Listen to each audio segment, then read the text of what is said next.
함께 오늘 본문 말씀 읽어보도록 하겠습니다. 마태복음 12장 46절에서 50절까지의 말씀입니다. 46절에서 50절까지의 말씀, 현대인의 성경 버전으로 오늘 읽을 겁니다. 제가 먼저 읽겠습니다. 예수님이 아직 군중에게 말씀하고 계실 때 예수님의 어머니와 형제들이 예수님께 드릴 말씀이 있다고 찾아왔다.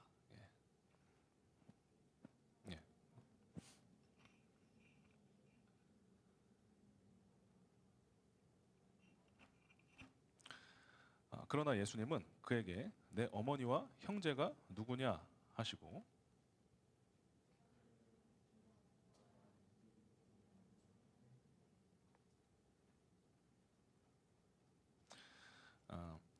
누구든지 하늘에 계신 내 아버지의 뜻을 따라 사는 사람이 바로 내 형제와 자매이며 어머니이다 하고 말씀하셨다. 아멘.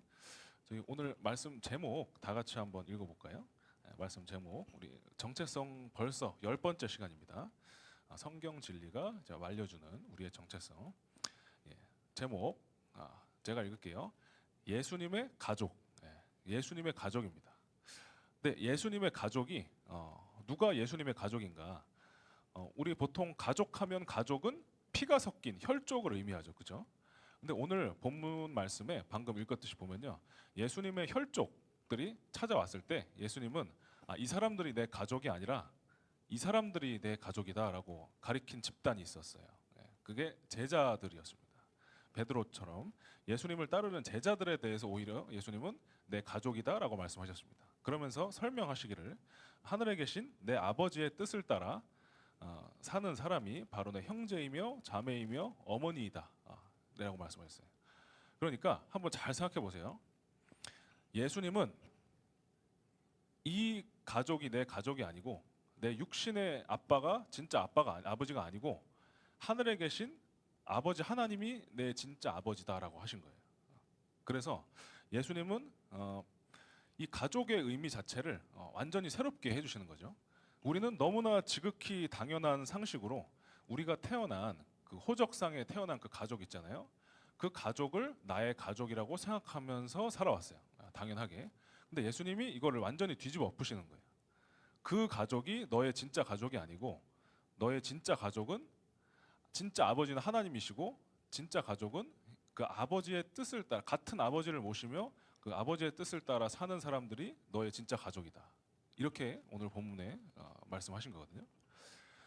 제가 학부 다닐 때 좀 연구를 많이 해봤어요. 학부에서 우리 대학교 캠퍼스에서 청년 사역을 열심히 했었습니다. 혹시 이거 조명 조금만 더 낮출 수 있나요? 좀 눈이 많이 부셔가지고. 학부 때 대학생들을 더 많이 만나면서 정말 많은 인원을 만났었어요. 아마 100명 이상, 좀 상당히 친분이 있게 지낸 사람들이요. 네, 그러다 보니까 제가 술자리를 참 많이 다녔습니다. 술자리에 저는 전도하러 다녔죠. 제가 술 좋아했었는데 예수님 믿고 나서 전 술 완전히 싹 끊었었거든요. 근데 여전히 술자리를 통해서 대학 문화가 중심으로 이루어지는 거죠. 저는 신학과 안 나왔고 일반학과 나왔으니까. 그래서 하나님이 이 술자리에서도 영광 받으셔야 되고 복음이 전파돼야 되고 이 영혼들이 구원받아야 된다. 그래서 저는 적극적으로 농구하는 모임, 뭐 술자리 모임, 뭐 노래방, 뭐 이런 것들 찾아다니면서 전도를 많이 했어요. 그리고 그 중에서 전도한 친구들이 아직까지도 교회 계속 다니는 친구들 뭐 또 제법 있고요. 근데 그때 제가 겪었던 게 하루는요, 그러니까 저녁 같이 먹고 이 친구들이랑 저녁 같이 먹고 이제 술자리를 한 거죠. 1차, 2차, 3차까지 했어요. 그리고 대학생들이 돈이 더 없으니까 야, 저 소주 한 잔 더 하자 하면서 저는 안 마십니다. 저는 사이다만 마시면서 계속 섬기는 거죠. 제가 뭐까지 섬겼느냐? 이불에 구토를 했다. 그러면 이 영혼을 구원하기 위해서 이제 이불에 구토를 했다. 그러면 가서 이제 샤워까지 다 시켜줬습니다. 속옷까지 다 벗겨서. 그런 거 하는데 어느 날은 어떤 대학생 이제 친구가 새벽 3시까지 계속 마시다가 이제 3시부터 완전히 만취 상태가 된 거죠. 그러면서 밤새도록 해 뜰 때까지 5시, 6시까지 한 2시간, 3시간을 계속 똑같은 얘기를 하는 거예요. 자기가 자기가 태어난 그 가정에 대해서 이제 불평, 그리고 원망, 제가 들어도 충분히 할 만한 그런 가정이거든요. 그 가정에 대해서 계속 얘기를 하는 거죠. 근데 이 친구만 그런 게 아니라 너무 많았어요, 그런 친구들이. 예. 그래서 제가 좀 연구를 해봤어요. 우리나라만 이런가? 근데 우리나라가 유독 심해요. 지금 뭐 가정에 파괴되는 게 특히 뭐 이혼 문제라든지 이런 거잖아요. 이런 게 우리나라가 지금 계속 세계 1위 찍고 있잖아요. 청소년 흡연율, 뭐 자살률, 이혼율 다 우리나라가 1위잖아요. 청소년 우울증 뭐 이런 것도 그렇고요. 그런데 제가 그래서 연구를 해봤어요. 책도 찾아보고 공부를 하면서 사회 현상에 대해서 좀 공부를 하면서 참 이상하다. 우리나라는 왜 이렇게 이런 사람들이 많을까? 보니까 IMF 기점으로 급격히 그렇게 됐었더라고요. 근데 저희는 그 세대거든요. 예.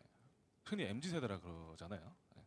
저희는 1997년에 터졌던 그 IMF 이후에 태어났거나 아니면 그 직전에 태어난 세대예요.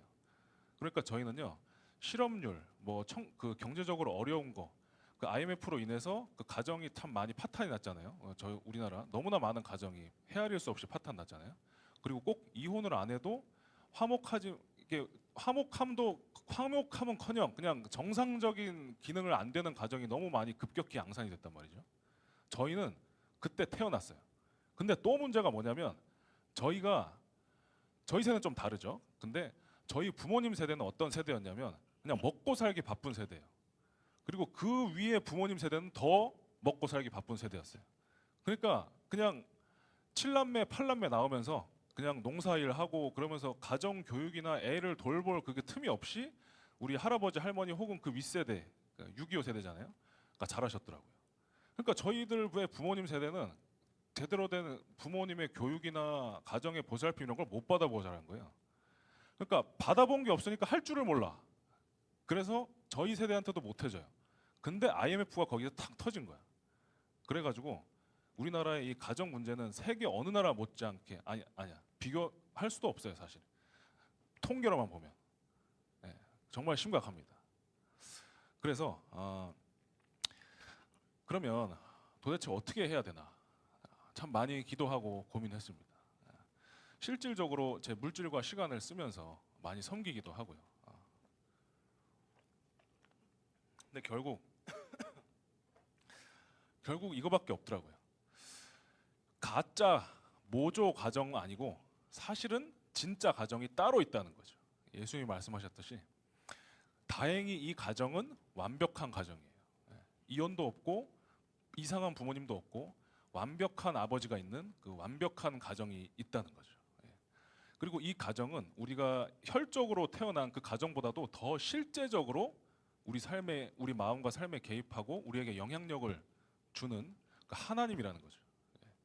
그래서 저희가 정말 이제 중요한 게 하나님 하면 생각나는 이미지나 여러분의 마음이나 감정이나 삶에 와닿는 거 있잖아요. 그 포인트가 아빠로 와닿는 게 참 중요하더라고요. 예. 그러니까 하나님을 생각하면요, 완벽한 아버지로 떠오르고 와닿는 거 이게 정말 중요하더라고요. 나한테는 없는, 내가 갖지 못한 그 완벽한 아버지, 그걸로 인식되는 거. 하나님이 누구시며 어떤 분인가를 했을 때 그 무엇보다도 그 어떤 것보다도 그 완벽한 아버지로 인식되는 거 있잖아요. 아버지들이 하시는 얘기가 있어요. 아버지들이 얼마 전에 한국에서 어떤 유명한 목사님 설교 말씀하시는 집회를 제가 갔는데 그 목사님이 이러시더라고요. 젊은 청년들한테 다 하는 얘기예요. 설교 도중에 나도 그러고 싶어서 그런 게 아니었다 그러시더라고요. 그러니까 무슨 말이냐면 안 하는 거랑 못 하는 거랑 다르잖아요. 근데 안 한 게 그러니까 좋은 아버지, 완벽한 아버지가 되어 주고 싶었는데 그 목사님도 안 한 게 아니라 못 한 거래요. 그러니까 자기도 좋은 아버지가 어떤 건지 잘 모르고 어떻게 해줘야 될지도 모르겠고 실제로 능력의 부족함도 있고 그래서 사과를 하시더라고요. 근데 아마 이게 아마 모든 아버지들의 속 마음일 것 같긴 해요. 겉으로 보일 때는 안 그래 보여도 속 마음일 것 같긴 해요. 예. 참 저희 부모님 세대는 사과할 줄 모르는 세대잖아요. 예. 끝까지 사과할 줄 모르고 무조건 이제 고집 부리는 그런 게 사회에 팽배했던 그 세대잖아요. 물론 안 그런 분도 있지만, 그래서 저희가 시간 하나님을 생각할 때 그분이 하나님 아버지, 특히 완벽한 아버지로 와닿는다는 것은 특별히 두 가지를 의미합니다. 하나는 도덕성, 그리고 다른 하나는 능력이에요. 예. 도덕성하고 능력, 이 두 가지를 저희는 본능적으로 아버지한테 바랍니다. 그러니까 도덕성은 뭐냐면 도덕적으로 흠잡을 데가 없고, 그리고 나를 완벽하게 온전히 충분하게 사랑해 주는 거죠. 마음으로, 진심으로. 근데 그것만 끝나기를 우리는 원하지 않아요. 그죠? 아버지가 나를 진심으로 사랑해 주지만 아버지가 만약에 능력이 없다. 그래서 나를 보호해 주지 못한다. 내가 도움이 필요할 때 도움을 주지 못한다. 그러면 사실은 아버지가 아버지로 안 보이거든요. 그러니까 나를 뭐 진짜 사랑해 주는 건 고마운데 내가 의지할 대상이라는 그 의미로서의 아버지는 안 돼요. 그거는. 예. 결국은 외롭고 고독합니다. 그러니까 우리는 본능적으로 뭘 원한다고요? 완벽한 아버지라는 게 도덕성과 능력을 둘 다 좀 있었으면 좋겠어. 예. 나를 진짜 좋아해주면서 나를 진짜 실질적으로 도와줄 수 있는 그런 아빠였으면 좋겠다고요. 예. 근데 그게 하나님이라는 거죠. 예. 다시 말씀드릴게요. 하나님 하면 우리한테 첫 번째로 떠오르는 이미지는 아버지여야 되고요. 아버지라는 게 좋은 아버지, 완벽한 아버지라는 게 구체적으로 뭐냐? 도덕성과 능력을 둘 다 완벽하게 갖춘 아버지라는 거죠. 예. 저희를 사랑해주면서 저희를 보호해주고 지켜줄 수 있고 도와줄 수 있는 그런 존재라는 거죠. 예. 좀 더 확장을 시켜볼게요. 좀 더 확장. 이 하나님 아버지만 얘기할 게 아니거든요. 하나님의 가정. 오늘 설교 말씀 제목이 예수님의 가족이거든요. 예수님의 가족. 그러니까 가족은 아버지만 있지 않잖아요. 다른 가족 구성원이 더 있잖아요. 아버지가 이제 아버지 하나님께서 저희 아버지시고, 그러면 형은 누굴까요? 형. 성경에서 비유하는 거죠. 인간이 알아들을 수 있는 단어로 비유하는 겁니다. 히브리서에 의하면 예수님이 저희의 맏형이라고 하십니다. 첫째 큰오빠 혹은 뭐 첫째 큰형이 되겠습니다. 그러니까 예수님이랑 저희는 어떤 의미에서 형제 자매예요. 그래서 예수님이 히브리서에 보면은 우리랑 예수님이 한 근원에서 났기 때문에 예수님이 우리를 형제라고 부르기를 부끄러워하지 아니하시고 그랬거든요. 저희도 예수님도 다 하나님을 같은 아버지로 모시고 있대요. 그래서 예수님이 우리를 형제로 자매로 여기신대요. 자, 예수님이 저희의 진짜 큰 형이세요. 여기서 좀 생각해 볼 게 있습니다. 진짜 아버지가 하나님 아버지라 그랬잖아요.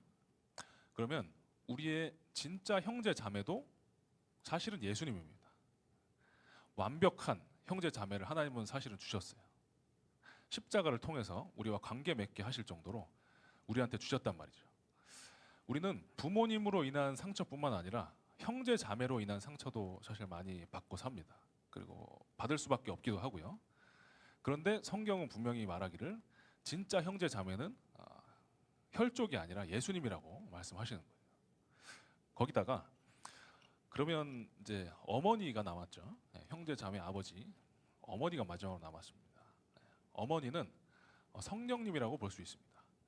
오해하지 마세요. 어디 이단에서 하는 것처럼 어머니 하나님이 있다 이 얘기 아니고 우리 기독교 신앙의 선배들 중에 최고의 선배들을 보면은 사도들의 제자들이 있어요. 사도의 제자의 제자.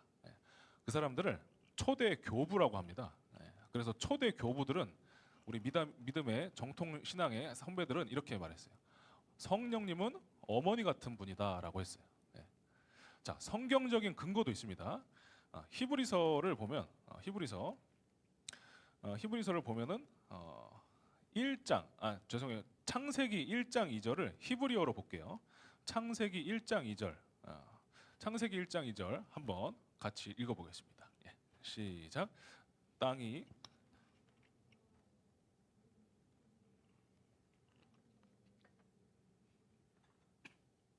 아멘. 혼돈하고 어두컴컴한 그 태초에 그때요 하나님의 영, 그러니까 성령님이 물 위를 움직이고 계셨대요. 근데 요거를 히브리어로 보면은 왜 어머니가 성령님이 어머니 같다는 거를 알 수 있어요. 히브리어로 보면 이 운행하다라는 히브리어가 라하프인데 암탉이 달걀을 품다 이런 뜻이에요. 그러니까 그 한번 생각해 보세요. 하나님은 우리에게 하나님 아빠만 주신 게 아니라 삼위일체 하나님 공동체의 그 가정, 삼위일체 하나님 가정을 통째로 우리한테 선물로 주셨는데, 근데 거기서 지금 아버지도 있고 형제 자매도 있는데 어머니 다 포지션과 역할이 다른 거예요. 삼위일체 하나님마다 성부 하나님은 진짜 아빠처럼 그렇게, 예수님은 또 형제 자매처럼, 그리고 어머니 성령님은 어머니처럼 해주시는데 그 구체적인 그 의미가 뭐냐? 암탉이 달걀을 품는 것 같대요. 한번 생각해 보세요. 우리한테 있잖아요. 실질적으로 주님의 사랑을 느끼게 해주고 가르쳐주고 삶을 인도해주고 도와주는 분이 세 분 하나님 중에 누구예요? 진짜 우리 마음에 들어오셔가지고 계속 우리가 24시간 사시는 분이 아버지 하나님인가요? 아니죠. 예수님도 2000년 전에 돌아가셨죠. 실질적으로 우리와 진짜 24시간 함께 있으면서 계속 우리를 암탉이 달걀을 24시간 이렇게 막 품고 있듯이 품어주시는 분은 성령님이에요. 그렇죠? 예. 그래서 성령님이 어머니 같다는 거예요. 어머니가 아기를 키울 때 어떻죠? 24시간 붙어 있잖아요. 예. 24시간. 기저귀 갈아줄 때도, 밥 먹일 때도, 뭐 화장실 갈 때도, 예. 항상 24시간 붙어 있는 존재는 어머니입니다. 예. 성령님이 그런 분이라는 거예요. 24시간 저희한테 붙어 있을 뿐만 아니라 아예 저희 안에 들어와 버렸어요. 얼마나 좋으면, 예. 얼마나 같이 있고 싶으면 아예 저희 마음 속에 들어와서 항상 같이 계세요. 그냥 떠남이 없이. 그래서 참 어머니 같은 분이다, 성령님이. 그래서 초대 교부들이 비유를 한 것입니다. 제가 참 어린아이 같은 사람이거든요. 예수님이 어린아이 같은 사람을 이제 좋아하신다고 하셨는데 저는 아직도 기도를 이렇게 해요. 아빠 아빠 이렇게 해요. 혼자 있을 때. 공적인 자리에서 그렇게 하면은 좀 이렇게 예배에 안 좋을 수가 있더라고요. 그래서 저는 혼자 있을 때 하나님한테 아빠 아빠 하면서 되게 어린아이 같이 기도를 많이 합니다.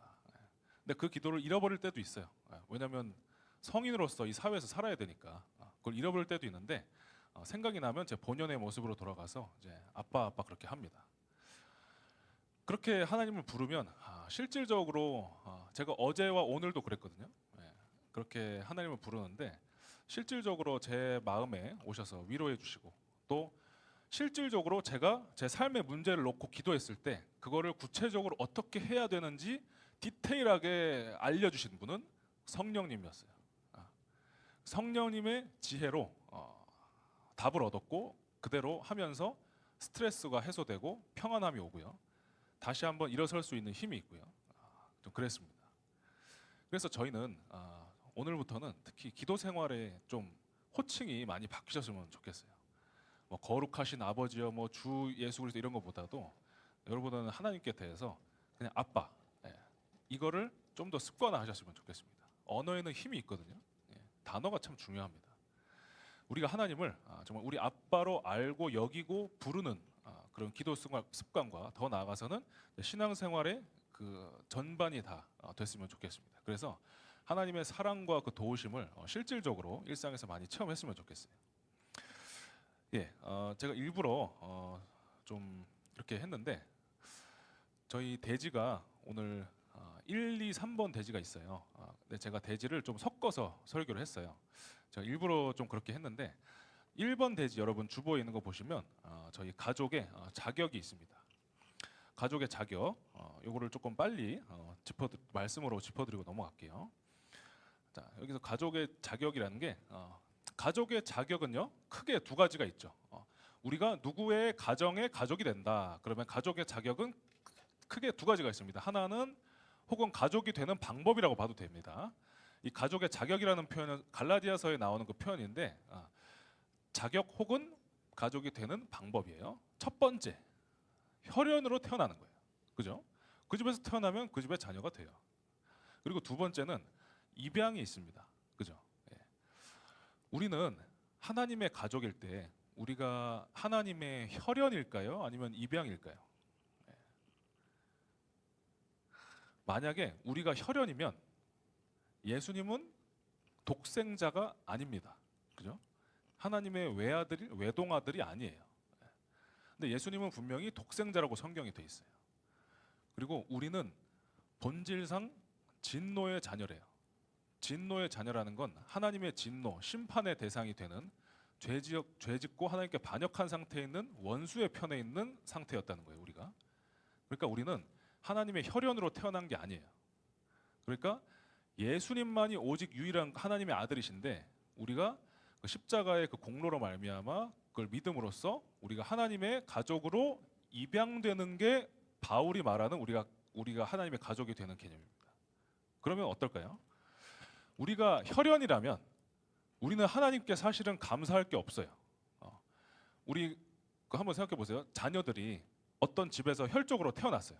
혈족으로 태어났는데 그 아버지가 그 월급을 받은 걸로 뭐 맛있는 아이스크림도 사주고 뭐 필요한 학용품도 사주고 했어요. 그러면 그 친자식 있잖아요. 친자식이 아버지한테 감사합니다. 자격 없는 저에게 감사합니다. 너무 황송합니다. 이렇게 합니까? 안 하죠. 왜? 당연해. 친자식인데 해주는 게 당연하죠. 그죠? 근데 만약에 입양이 됐어요. 고아였는데 실제로 우리는 영적 고아였습니다. 영적으로 고아였는데 어떤 완벽한 아버지, 자애로운 아버지가 그 고아인 아기를 입양해 준 거예요. 그래서 어떤 친아빠 못지않게 잘해주는 거죠. 그러면 거기에 대해서는 그걸 고맙다고 여기고 그거를 은혜롭게 여길 겁니다. 원래는 자격 없는 나에게 이 아버지가 은혜를 베풀어 주는구나. 내 당당하고 당연한 권리를 내가 받아 누리는 게 아니라 지금 자격 없는 나에게 은혜를 베풀어 주고 있구나라고 느낄 거예요. 그러니까 우리는 우리가 하나님의 입양된 양자라는 거. 그래서 우리가 가족이 될 수 있었던 그게 우리의 가진 가족의 자격이라는 거. 그거를 기억해야 우리가 하나님이 내 아버지 되주셨다는 게 은혜가 됩니다. 감사가 돼요. 이걸 잊어버리고 나는 모태 신앙이었으니까 하나님의 원래부터 하나님의 자녀, 본질상 진노의 자녀가 아니라 혈연이다. 이렇게 되면 너무 하나님이 베풀어 주시는 축복과 은혜들이 당연해요. 심지어 예수님의 십자가, 그 자기 친아들을 희생시킨 그 은혜도 너무 당연해지고 아무런 놀라움과 감격과 감사가 없어요. 내 받을 자격이 없는데 주셨다. 그래서 입양된 그 은혜, 그거를 저희가 참 기억해야 됩니다. 성경은 전체적으로요. 태어난 자, 믿는 자, 그리고 행하는 자, 깨닫는 자, 이 네 가지 표현으로 저희의 자녀됨을 표현하거든요. 자, 이게 뭐냐면 이 네 개가 결국 의미하는 건 다 하나예요. 예수님을 진심으로 믿는 사람. 그러니까 예수님의 그 우리의 뭐를 믿느냐? 예수님이 우리의 유일한 구원자시라는 거 있잖아요. 그거를 믿으면 우리가 그 하나님의 자녀로 태어난 자이자 믿는 자이자 행하는 자이자 이제 듣고 깨달은 자라는 거예요. 근데 이게 제가 방금 말씀드린 무슨 자 하는 거 있잖아요.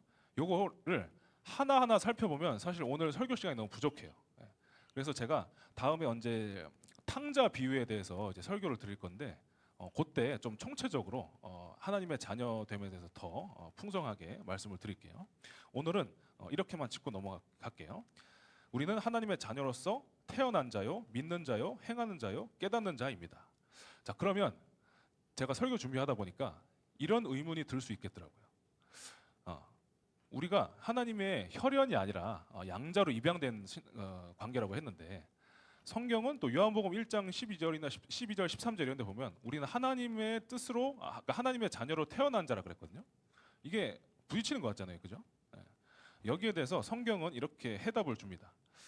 그러니까 우리는 하나님의 뜻에 의해서 예수님을 믿고 하나님의 자녀가 되기로 작정된 자, 예정된 자라는 거예요.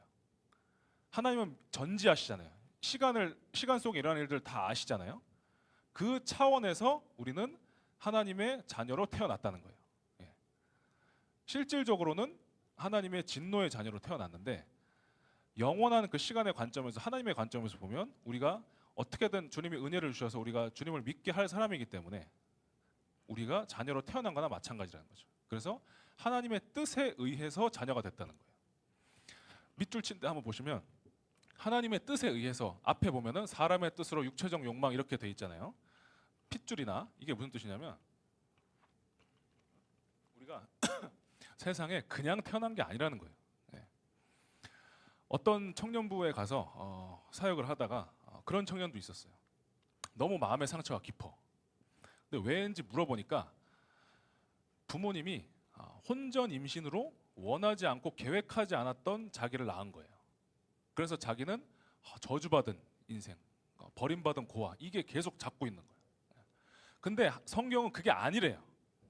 어떤 방법과 형태로 태어났든 뭐 혼전 임신이 됐든 뭐가 됐든 태어난 모든 하나님의 자녀들 있잖아요. 그 사람은 사람의 무슨 계획되지 않은 성관계로 혹은 계획한 성관계로 사람의 욕망으로나 육체적 욕망으로나 아니면 부모의 의지, 사람의 뜻으로 태어난 게 아니래요. 하나님의 뜻에 의해서 태어난 거래요. 한 명도 빠짐없이. 네. 하나님의 자녀 중에 한 명도 빠짐없이 무슨 방법으로 출생했든 간에 사람의 뜻이나 욕정이 아니라 부모의 의지나 계획이나 혹은 부모의 실수가 아니라 하나님의 뜻에 의해서 태어난 거래요. 그러니까 우리를 진짜 태어나게 한 사람은 우리 육신의 부모가 아니라 하늘의 아버지시라는 거죠. 그러니까 진짜 부모는 누굽니까? 하나님이라고요. 네. 우리를 진짜 이 땅에 태어나게 한 진짜 부모는 우리를 뱃속에서 품어서 성관계를 통해서 태어나게 한 그 부모가 아니라 하나님 아버지시라고요. 그분의 뜻에 의해서 우리가 자녀가 됐기 때문에 태어났고 예수님을 믿게 됐고 그래서 진짜 아버지는 하나님뿐이십니다. 그러면 2번 대지 보시면 우리 가족의 특권이 있습니다. 특권은 한번 생각해 보세요. 특권 하면 기본적으로 이건 참 좋은 거죠. 의무나 책임이랑은 건 다릅니다. 특권이라고 하면 정말 좋은 거예요. 참 좋은 거. 우리가 사회적 지위가 올라가면 올라가는 만큼 특권이 생기죠. 참 좋은 거예요. 그래서 좋은 거니까 사람들이 특권을 더 가지려고 더 높은 더 많은 특권을 가지려고 그렇게 막 노력하면서 살고 서로 경쟁하기도 하고 사기치기도 하고 그러면서 사는 거잖아요. 근데 우리한테 어떤 가족으로서의 특권이 주어졌대요. 그게 뭔지 살펴보겠습니다. 일단 특권은 성경이 전체적으로 말하는데 두 가지로 요약될 수 있어요. 우리 하나님이 우리에게 가족으로서 주신 특권, 첫 번째 특권은 상속권입니다. 주보에도 나와 있습니다. 상속권은요 한마디로 이거예요. 이 당시 사회에서 친자식하고 입양한 자식 있잖아요. 유대 사회에서도 그렇고 로마 사회에서도 그렇고요. 법적 권리, 특히 상속권이 동일합니다. 예를 들어서 친자식이 아버지로부터 재산의 뭐 절반을 물려받는다. 그러면 반드시 똑같은 액수의 법 그 유산을 입양한 자녀도 물려받아야 돼요. 이게 상속권이에요. 그러니까 이런 겁니다. 내 친자식하고 입양자인 너하고 내가 똑같이 대우하겠다. 이거예요. 그러면 친자식은 누구시죠? 예수님이죠. 한마디로 이겁니다. 우리가 자녀된 특권이 뭐냐면요. 예수님께 다 우리 거라는 거예요. 예수님이 누리시는 모든 것이 다 우리 거래요. 예수님이 누리시고 자녀로서 가지시는 그 모든 것들을 우리가 다 함께 상속권을 똑같이 가지고 다 누린대요. 그러면 이거 중에서 특히 뭘까? 예수님이 하나님과 누리셨던 그 상속권, 특권 중에 뭐가 제일 중요하고 기쁠까?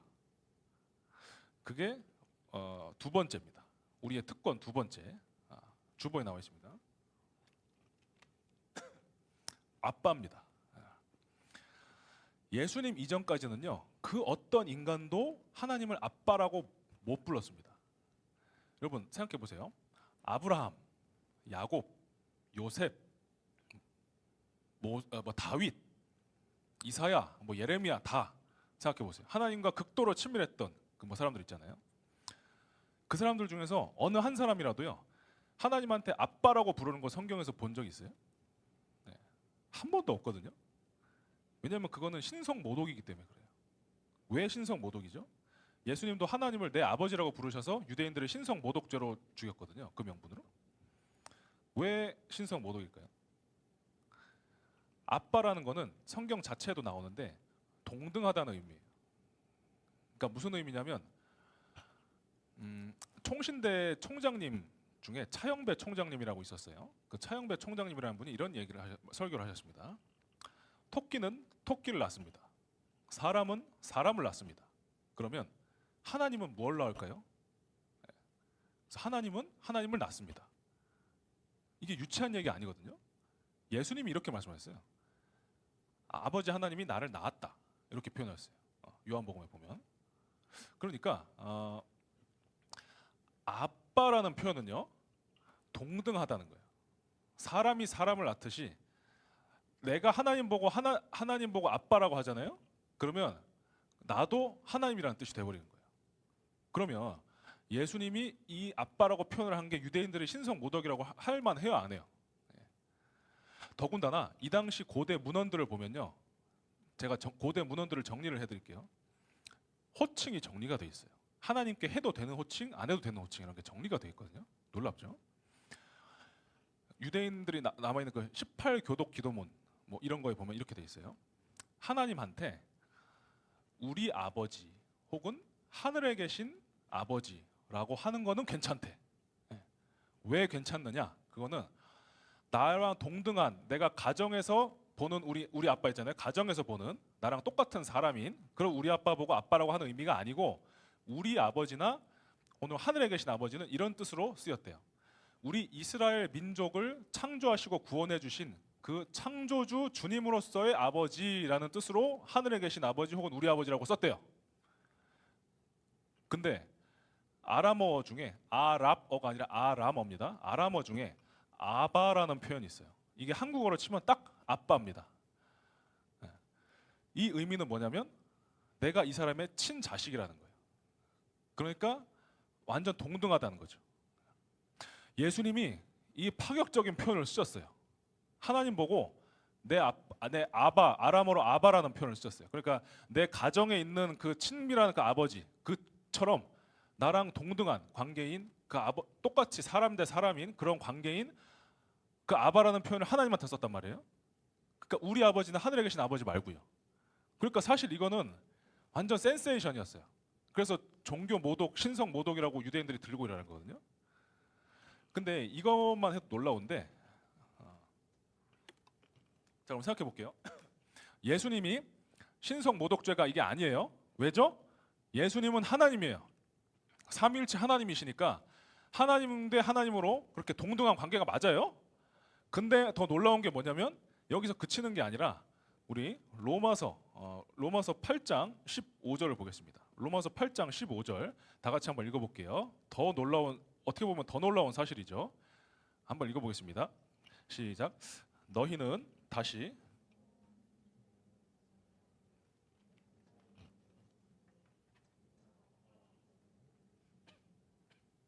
아멘. 그 바로 다음에 보면 현대인의 성경 버전이 있거든요. 현대인의 성경 한번 띄워주시면 감사하겠습니다. 여기 보면요, 제가 읽어드릴게요. 여러분은 또다시 두려움에 빠뜨린 노예의 영을 받은 것이 아니라 자녀로 삼으시는 영을 받았습니다. 그래서 우리는 그 영으로 하나님을 아바, 아버지라고 부릅니다. 이 아바라 그랬어요. 현대어에 아빠라고 번역을 안 했어요. 아바라고 번역했어요. 이 아바가 누굴 썼다고? 누가 누구한테 썼다고요? 예수님이 하나님한테 썼다고요. 그러니까 놀라운 게 뭐냐면 예수님이 하나님과 맺고 있는 그 관계 있잖아요. 그게 이제 우리도 됐다고요.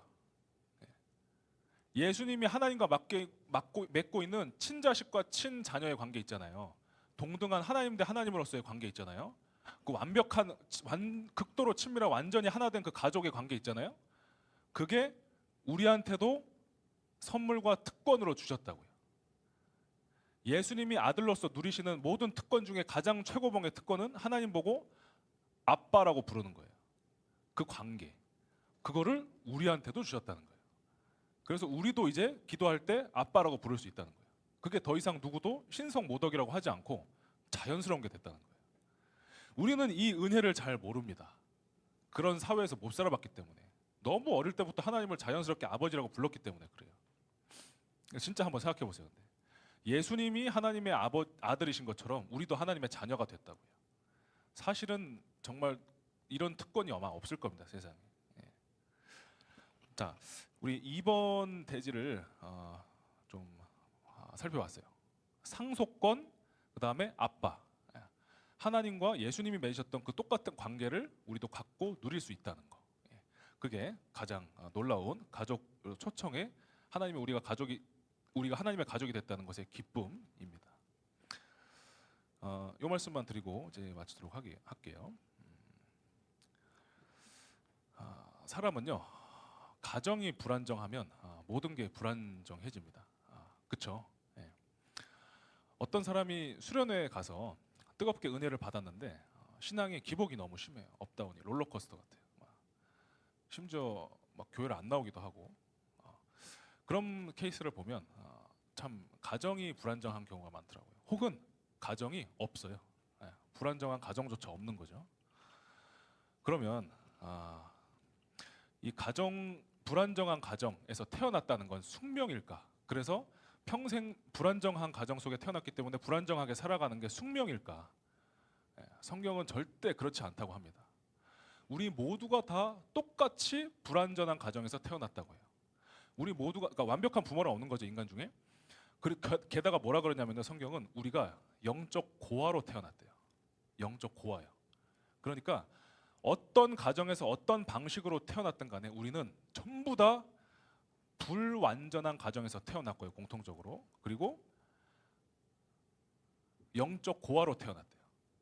그런데 하나님이 그 상태로 우리를 내버려 두지 않으시고 성육신에서 찾아오셨대요. 그러니까 하늘에서 삼위일체 하나님 가족, 아버지 하나님, 아들 하나님, 그리고 어머니 같은 성령님이 우리에게 성육신 하시면서 이 땅에 내려오시면서 찾아오셨대요. 우리를 가족 삼아 주시려고. 영적 고아같이 살게 하지 않으려고, 외롭고 고독하게 내버려 두지 않겠다고 찾아오셨대요. 그리고 십자가를 통해서 우리와 연합하고 우리와 완전히 가족으로 삼아 주셨대요. 이게 복음입니다. 새로운 가정. 하나님은 하나님을 선물로 주셨어요. 세 분 하나님의 그 가정, 그 삼위일체 하나님 가정을 우리에게 선물로 주셨습니다. 그래서 우리는 이제 완벽한 가정이자 우리가 진짜 소속되어 있는 그 가정, 그거는 변함이 없고 그분과 언제든지 제가 어제와 오늘 했던 것처럼 하나님 아빠라고 간절히 기도하며 어머니 같은 성령님의 세밀한 인도하심과 가르쳐 주심을 받으면서 살고 있어요. 우리는 다 평생 가르침이 필요합니다. 자식은요, 부모 없이는 아무것도 못해요. 아주 어린 아이뿐만 아니라 어느 정도 자란 다음에도요, 부모의 조언이 없이는, 부모가 가르쳐 주는 거 없이는 정상적인 사회생활이 불가능합니다. 이 상황에서 어떻게 되는지 몰라요. 가정 교육을 못 받아요. 그러면 우리는 너무나 남들보다 불리해요. 근데 우리한테 진짜 가정은 하나님이셔서 우리가 물어보면 알려준대요, 하나님이. 아빠 노릇 한대요. 나한테 아빠 하면서 품에 달려와서 기도하며 안기래요. 그거 하면 알려준대요. 어머니 같은 성령님이 너 지금 어떻게 해야 되는지 이렇게 하면 돼. 아니면 이렇게 해, 저렇게 해. 이건 괜찮고 이건 중요한 거야. 이건 우선순위로 해야 돼. 아니면 이렇게 말해야 돼. 알려준대요. 그래서 우리는 우리 가족한테 기도합시다. 그리고 우리 엄마한테 인도받자고요. 우리 아빠한테 보호받자고요. 그리고 우리 엄마한테 다 물어보세요. 다 하소연하고 다 인도받으면서 엄마 시키는 대로 삽시다. 우리는 가르침이 필요해요. 어머니 같은 그 성령님의 가르침 말이에요. 하나하나 다 필요합니다. 그분은 그걸 주실 수 있는 마음과 사랑과 의지와 능력까지 있는 분이에요. 함께 찬양합시다. 우리 허튼 데서 인생의 돌파구를 찾지 맙시다. 완벽한 가정 그런 거 없습니다. 하나님이 삼위일체 하나님 가정을 우리에게 주신 그 가정만이 완벽한 가정이자 우리가 소속된 진짜 가정입니다. 그리고 그 가정을 온전히 누릴수록 우리는 좋은 사람이 되어가고 더 나아가서는 좋은 부모가 되어갈 것입니다. 예수님을 닮은 좋은 부모, 그것까지 하나님은 바라고 계세요. 저희는 할 수 없지만 성령님께 가르침을 받으면서 한 걸음씩 나아갈 수 있습니다. 그분은 지혜의 원천이시거든요. 예. 함께 우리의 부모님이신 그분 생각하며 찬양하겠습니다.